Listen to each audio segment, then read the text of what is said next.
공기업 다니는 짤랑입니다.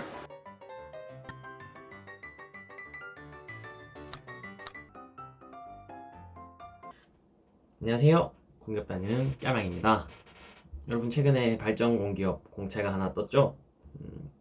많은 분들께서 이제 관심을 가지고 지원하시고 또 막 정보를 찾아보시다 보니 덕분에 반사 효과로 제 유튜브도 약간 좀 조회수도 조금 늘고 구독자 수도 조금씩 변화하고 있는데, 이렇게 원래 물 들어왔을 때 막 노를 저어야 되잖아요. 근데 지금 뱃사공이 좀 이제 더위 먹고 좀 정신이 오락가락한지 좀 열심히 안 하고 있는 것 같은 오늘 제가 이렇게 영상을 찍게 된 이유는요, 많은 분들께서 발전 공기업을 지원하시면서 큰 오해를 하고 계신 게 한 가지가 있어요. 그래서 그 부분을 한번 짚어드리려고 하거든요.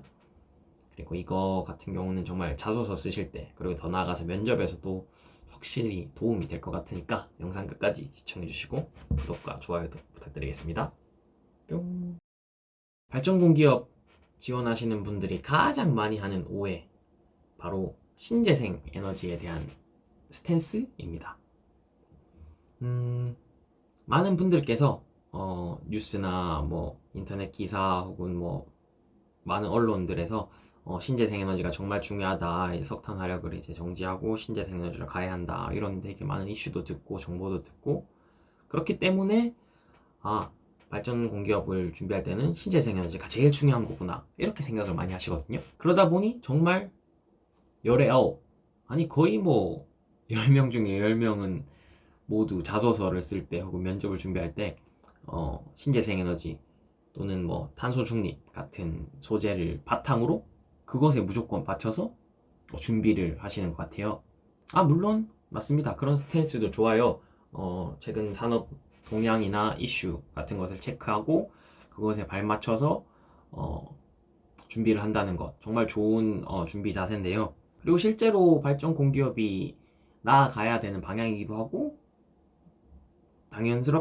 당연하게도 투자와 연구가 많이 되고 있는 분야이기도 하고요. 하지만 여기서 정말 짚고 넘어가셔야 되는 게 현재의 상황, 그리고 그 비중이라고 해야 될까요? 그 신재생 에너지의 비중입니다. 정말 많은 분들이 오해하시는 것 중에 하나가, 이제 앞으로 화력 발전이 아예 없어지고 태양광, 풍력, 뭐 수력 같은 신재생 에너지로 화력 발전이 대체되겠구나, 또는 정말 지금 요즘에 신재생 에너지 관련해서 이슈가 많고 규제도 많다 보니까 당연히 신재생 에너지로 많은 발전을 하고 있구나, 화력 발전 용량은 점점 줄이고 신재생 에너지가 늘어나서 신재생 에너지 발전 비중이 좀 크겠구나, 이렇게 생각을 많이 하시거든요. 정말 그럴까요? 많은 분들이 이렇게 취준을 하실 때 그런 뉴스들만 들으시고 실제로 정보를 막 구체적으로 찾아보지는 않는 경향이 있습니다. 물론 저도 예전에 그랬고요. 한번 자료를 보시죠. 뿅.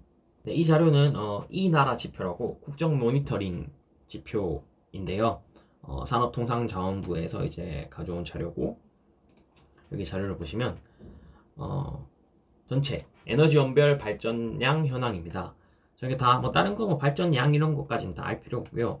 제일 밑에 보시면 2020년에 이제 발전 비중이 나와 있어요. 그래서 원자력, 석탄, 가스는 이제 화력이라고 보면 되겠죠. 원자력, 화력, 그리고 신재생 에너지의 비율을 한번 보실게요. 자, 먼저 첫 번째 신재생 에너지의 비율 몇 퍼인가요? 네, 6.6%입니다. 10%도 채 안 되는 비중이죠. 그리고 나머지 원자력이 30%가량, 나머지 화력이 한 60%가량. 그래서 실제로 원자력과 화력을 합치면 90% 정도의 비율로 지금 전기를 생산하고 있고요. 10%도 안 되는 비율이 신재생 에너지로 만들어지는 전기입니다. 여러분, 이 정도인지 아셨나요, 혹시? 그럼 여기서 또 많은 분들이 의혹을 가지실 거예요. 환경오염을 일으키는 화력을 왜 이렇게 많이 쓰고 신재생 에너지 비율이 적냐? 바로 발전 단가 때문입니다. 아직까지 현재 과학기술 단계상 신재생 에너지가 발전 단가가 높을 수밖에 없어요. 아무래도 석탄 화력이나 가스 같은 경우는 이제 발전 단가, 원료가 싸기 때문에 전기를 생산하기 위해 드는 비용이 적습니다. 그렇기에 전기 요금 수준을 크게 상승시키지 않는 선에서는 점진적으로 신재생 에너지의 비율을 늘려나가야겠죠. 이게 단순히 현재 우리나라의 발전 공기업 그리고 우리나라의 과학기술이 문제가 아니라 전 세계적으로 지금 과학기술 단계가 이 정도입니다. 신재생에너지가 발전 효율이 떨어지는 편이기에 신재생에너지 비율을 늘린다는 것은 즉 전기요금의 상승을 의미하겠죠. 물론 독일이나 유럽 혹은 뭐 다른 나라에서는 신재생에너지 비율이 꽤나 높은 국가들이 있습니다. 하지만 그런 국가들은 전기요금이 꽤 비싼 편이고 좀 모순되는 부분도 있어요. 예를 들어서 독일 같은 경우는 이제 원전을 중단시켰거든요. 근데 원전을 중단시키고 전기요금이 좀 비싸지다 보니까 오히려 이제는 프랑스 원전에서 전기를 수입해오는 그런 아이러니한 상황이 벌어지고 있어요. 자기들은 원전을 중단시켰지만 전기요금 단가나 여러 가지 기타 문제들로 수요와 공급이 안 맞다 보니 프랑스 원전에서 전기를 수입해오는 뭐 이런 문제가 생기기도 하고요. 즉 아직까지는 완벽하게 신재생 에너지로 모든 것을 대체할 수 없다는 것입니다. 그리고 이거는 저의 개인적인 생각이지만 향후 10년 내에도 신재생 에너지가 지금 현재 원자력이나 화력을 100% 대체할 수는 없다고 생각을 합니다.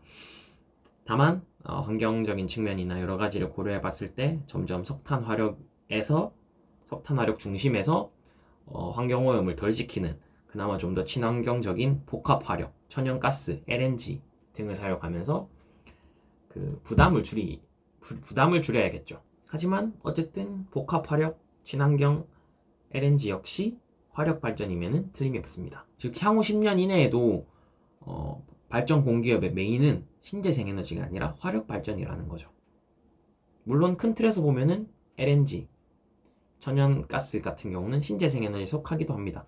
하지만 많은 분들이 신재생 에너지라고 하면은 화력 발전이 아닌 풍력, 수력, 태양광 같은 그런 부분을 생각하고 있기에 드리는 말씀입니다. 그래서 제가 결과론적으로 드리고 싶은 말은 발전 공기업을 준비하실 때 신재생 에너지를 쓰지 마라, 그거에 대해서 언급을 하지 마라 이런 게 아니라 너무 신재생 에너지만 포커싱을 맞추지 말라는 겁니다.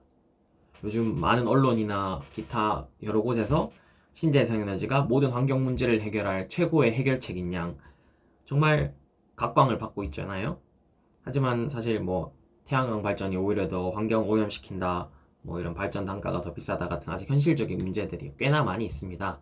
그리고 실제 현장에서도 지금 발전소에 아까도 자료에서도 보셨지만 발전 비중이 그리 크지 않고요. 그렇기에 신재생 에너지를 공부하고 준비하는 것은 좋지만 기존의 화력 발전에도 어느 정도 관심을 가져주시고 그 부분에서도 본인이 이제 준비할 수 있는 것들이 있다면 그런 부분을 어필하고 준비하는 것도 좋을 것 같습니다. 그리고 더 나아가서 너무 언론이나 인터넷 기사 뉴스 등에서만 이제 언급되는 흔히 말하는 언론 플레이 되는 그런 정보들만 가지고 취업을 준비하시는 것보다 좀 더 현직자나 실제 현장의 정보들을 좀 찾아볼 수 있으면 최대한 찾아보시고 그것들을 바탕으로 준비하신다면 좀 더 자소서나 면접에서 더 좋은 점수를 얻을 수 있지 않을까 싶습니다. 그리고 발전 공기업의 생생한 정보는 그 누구보다도 바로 이 공기업 다니는 깸양 채널에서 함께 할 수 있는 거 아시죠, 여러분? 그럼 잘 부탁드리겠습니다. 그럼 여러분 잘 아시리라 믿고 오늘 영상은 여기까지 하겠습니다. 뿅!